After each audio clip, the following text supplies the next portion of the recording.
7. Nah, 7 jagung, ya kan? Karena apa? Karena huruf Israel. Oke, sudah paham ya? Nah, jangan lama-lama nanti kita lanjut, oke? Sekarang kita masuk ke materi selanjutnya. Kemarin kita sudah belajar tentang segi 3, maka hari ini kita belajar tentang segi 4. Oke? Nah, pertama saya jelaskan dulu apa itu segi 4. Jadi, sebelum saya ke sana, kalian sudah pasti sudah pernah mendengar materi ini dari SD, SMP, SMA, sudah praktek yang namanya segi 4. Pasti dong. Nah, kalau misalnya disuruh menyebutkan benda-benda di sini yang bentuknya segi 4, bisa dong? Bisa. Kira-kira apa saja? Pintu.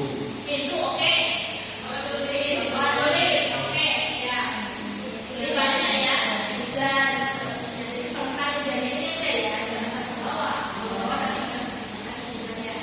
Terus sekarang pertanyaannya adalah, tahukah kalian apa itu segi 4?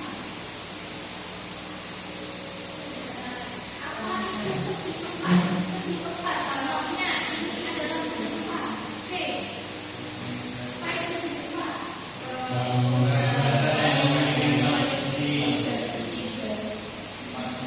Empat sisi dan empat sisi dan Sisinya berlawanan. sisinya berlawanan, berarti ini nggak lurus. Berlawanan ini dan nggak lurus. Oke. Ada yang nggak lurus? Nah, contohnya jajar. Nah, sekarang kita definisikan. Jadi segi 4 apa itu?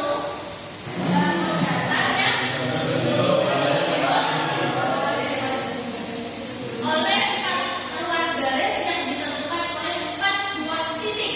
4 titik yang sebidang. Yang setiap 3 titiknya itu tidak segaris dan ruas garis itu saling bertemu hanya di tiap titik ujungnya. Jadi kalau misalkan saya tunjukkan ini ya. Ini garisnya ada berapa toh? 1, 2, 3, 4. Oke? Kita tidak? Benar ya? Terus kemudian sudutnya juga ada 4. 1, 2, 3, 4. Ini juga sama. 1, 2, 3, 4. Sudutnya juga ada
ada di definisi. Nah, pertama, jajar genjang. Jajar genjang itu adalah segi empat yang sepasang sisi yang berhadapan itu sama, panjang dan sejajar. Ya, jadi kalau misalkan saya kembalikan lagi ke sini, berarti dari gambar yang jajar genjang itu yang atas sama yang bawah kan sejajar, yang sampai dengan yang sampingnya sini kan juga sejajar. Nah itu sejajar dan pasti sama panjang. Nah untuk yang kedua, nah persegi panjang itu adalah jajar genjang yang mempunyai sebuah sudut siku-siku. Padahal persegi panjang, tapi kenapa kok dia jajar genjang? Iya, kenapa? Karena persegi panjang itu terbentuk dari jajar genjang yang sama satu sudutnya itu 90 derajat. Sehingga mengakibatkan tiga sudutnya kan pasti juga 90, karena kan dua dalam bagian 360. Kalau salah satunya 90, pasti yang ketiganya kan juga berakibat 90 semua. Ya toh? Nah, itu paham ya? Oke. Selanjutnya yaitu persegi atau belah ketupat dulu. Belah ketupat itu juga jajar genjang, tapi ada syaratnya. Jajar genjang yang sisinya sama panjang. Kalau jajar genjang tadi kan sepasangnya. Kalau belah ketupat itu semuanya sama panjang. Nah, persegi di situ turunan dari persegi panjang dan belah ketupat. Jadi kalian bisa mendefinisikan persegi dari persegi panjang boleh, dari belah ketupat juga boleh. Jadi persegi itu persegi panjang yang sisinya sama panjang boleh, atau belah ketupat yang salah satu sudutnya itu 90 boleh, karena itu turunan dari definisi itu. Nah, jadi boleh dong persegi panjang yang sama-sama sama panjang. Terus sekarang layang-layang. Layang-layang itu kan karena tadi di bawahnya segi empat, berarti dia definisinya ada segi empat. Jadi segi empat yang mempunyai tepat apa ini? Dua pasang sisi yang posisian yang sama panjang begini. Layang-layang itu bentuknya ini loh. Nah, dua pasang sisinya itu dia sama panjang. Sisi atas itu kan sama panjang dengan sisi bawahnya itu. Jadi yang begini sama panjang dengan yang begini sama panjang. Yang begini juga sama panjang. Terus kemudian trapesium, segi empat yang mempunyai tepat satu pasang, tepat sepasang sisi yang sejajar. Makanya ini, bagaimana ini? Nah ini trapesium ini dibagi menjadi dua. Ada trapesium siku-siku, ada trapesium setapak kaki. Kalau siku-siku itu sudutnya ada yang siku-siku, atau salah satu itu siku macam ini juga siku.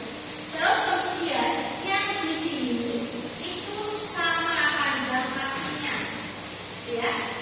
Terus selanjutnya ada dua ini yang mungkin kalian asing, yaitu segi empat tali busur dan segi empat garis singgung. Kalau segi empat tali busur itu terbentuk dari segi empatnya itu terbentuk dari empat buah tali busur. Tali busur itu adalah garis yang menghubungkan dua titik dalam garis di dalam lingkaran, titik di dalam ya di dalam. Jadi kalau tali busur itu di dalam lingkaran, sedangkan kalau garis itu di luar lingkaran, karena terbentuk dari persinggungan antara lingkaran dengan garisnya. Jadi di luar lingkaran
dan juga alasannya dan sebagainya.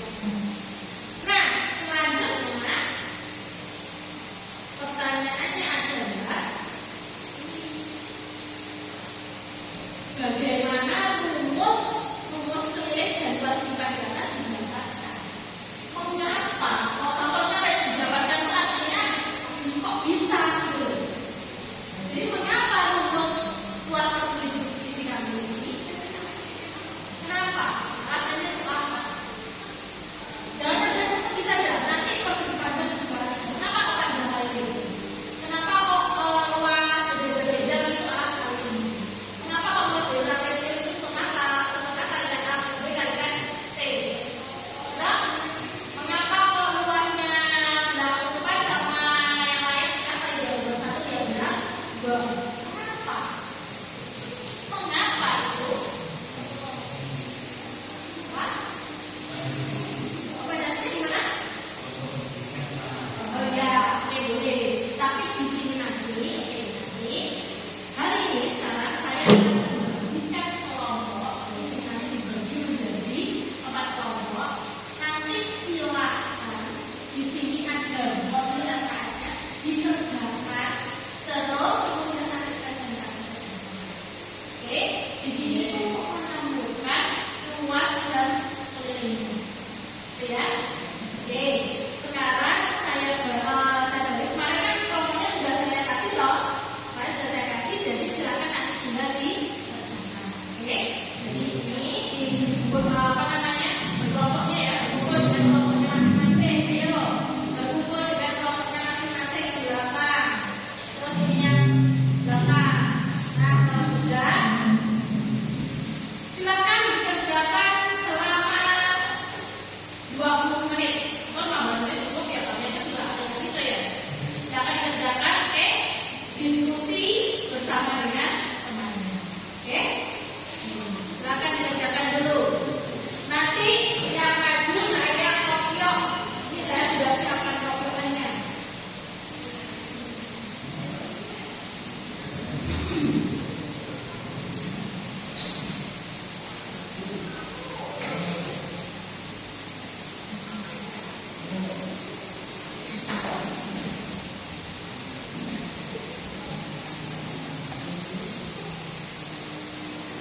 Sudah? Sudah ya? Oke?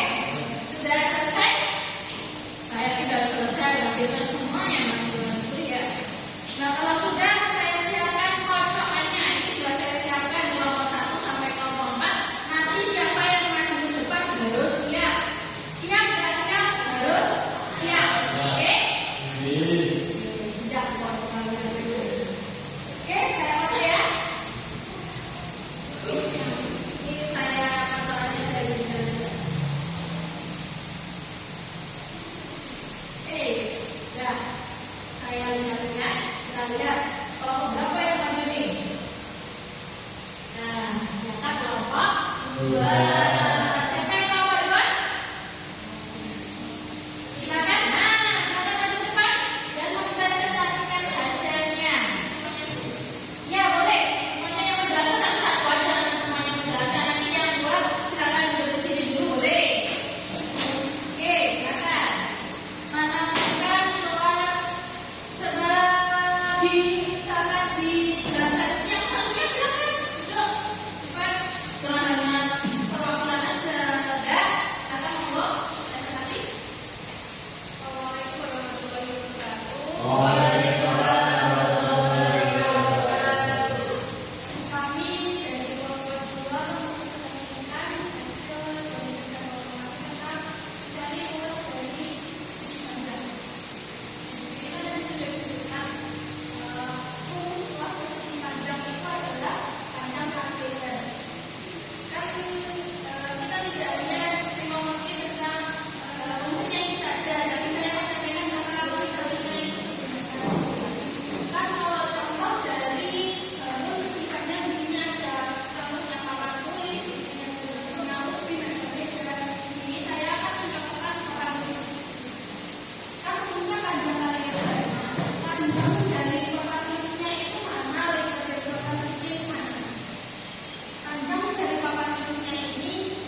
Kira-kira ada pertanyaan nggak? Ada? Ada? Cukup? Nah, sekarang ini seperti yang dicontohkan oleh Mama Vita tadi, jadi rumus konstruksi panjang itu kan sebenarnya panjang kalikan lebar. Kita bisa menggunakan rumus luasnya naik. Nah, persegi panjang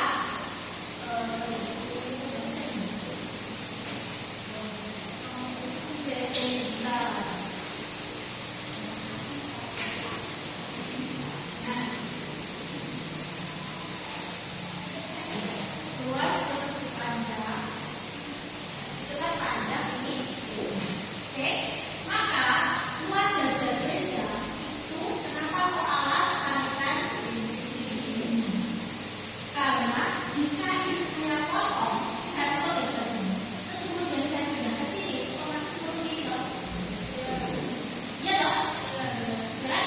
Maka ini kan sama saja menjadi panjangnya persegi panjang, jadi sama seperti persegi panjang. Maka luas dari jajar meja itu sama dengan alas kalikan ini. Kalau dari segitiga sekarang bisa ketemu ini. Nah, saya bagi dua menjadi dua berapa? Dua. Kalau luas persegi panjang itu kan panjang kalikan lebar. Berarti kalau luas dua ini kalau saya bagi dua, kalau bagi dua ya berarti kan sama dengan setengah panjang kali lebar. Nah, luas dari menjadi luas di tiga berarti setengah kalikan alas kali tinggi. Nah, ini alas di sini ada tinggi. Gitu ya. Jadi luas bangunan itu bisa ditambahkan dari luas bangunan yang lain. Artinya gitu. Ya. Nah, kalau sudah itu tadi materi dari kita, artinya kalian sebelum 4 itu materi yang sebenarnya dari SD itu sudah kita pelajari, ya kan? Yang sangat-sangat mudah untuk kalian. Nanti tidak hanya luas dan keliling, nanti akan kita lanjutkan untuk materi yang lebih dalam lagi, tapi di pertemuan selanjutnya. Di sini ada persegi panjang, terus kemudian kalau kita perhatikan persegi panjang ini mempunyai simetri lipat, ya, simetri lipat jadi loh. Kita buat berarti ada dua simetri, ada satu, terus kemudian ada dua. Simetri lipat ini menunjukkan kalau kita hubungkan dengan kehidupan kita, ya, kalau kita hubungkan dengan kehidupan kita, maka ini menunjukkan bahwa yang sisi kanan dan sisi kiri itu pasti sama. Kalau sudah dipakai enggak? Terus yang sisi kalau misalnya saya pilihkan juga pasti hasilnya sama. Sisi kanan juga sama dengan sisi kiri. Jadi ketika kita dalam bermasyarakat berarti kita harus sama. Jangan hanya berat sebelah atau berat sebelah. Jangan besar yang sebelah. Jangan kita berpegang teguh atau ekstrim kanan ataupun ekstrim kiri.